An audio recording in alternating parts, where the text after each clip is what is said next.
So we want to talk about the importance of the arms and the upper back with regards to running. So a lot of times, a lot of running coaches, one I know specifically, Charlie Woodruff from Fleet Feet, he always talks about that running is an arm sport and the legs just follow. So I don't think a lot of people think about that when they're running, and they think about their legs are doing all of the work. So what do my arms matter?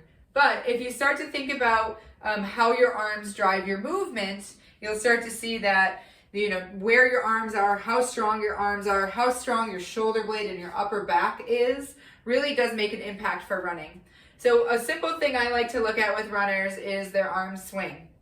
And I like to see when they're going, whether it's on a treadmill or just running, about where are those arms going, okay? If they're going forward and backwards, that's good because you're going forward, all right? A lot of times you'll go by people, or if you start to look at people, they get this arm swing going sideways, or even just like a little bit across their body. And to me, that means two things. One, the shoulder blades and kind of the core is disengaged. And then the other is that you're dispersing so much energy to either direction when you're running that you're losing a lot of steam for going forward. All right, so why do the arms fall in like this? There can be so many reasons, but one of them is that if we have a little weakness in our upper back and our shoulders, then we don't keep our arms out, okay? And as we get tired of our arms being here, they'll start to float. If they start to float in, then you're gonna start to get that cross pattern versus that forward and backwards pattern.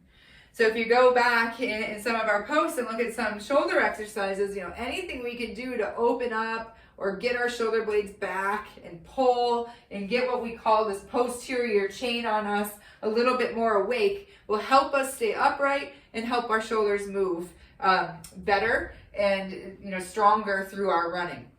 The other side of this is our shoulder blade muscles. So in the back, Pat put up this week, we talked about the force couples in the shoulder and the shoulder blade. Some specific muscles, your lower trap, your middle trap, they kind of take your shoulder blades and pull them down and back on you, which also helps to extend your spine. So strength up in this mid back also helps us stay upright when we're running.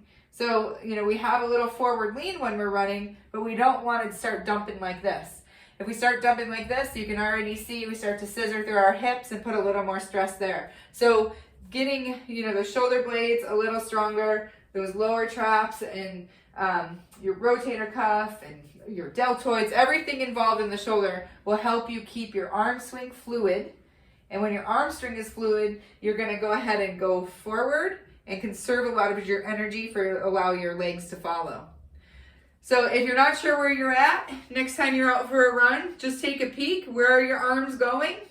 If they're relatively going forward and backwards, you're in good shape. If you're starting to see them drift this way, you might need to start to work on some posterior chain and upper back and shoulder strength to keep you going. All right, hope you enjoyed that. Go practice, see what you got, and get running. It's almost spring.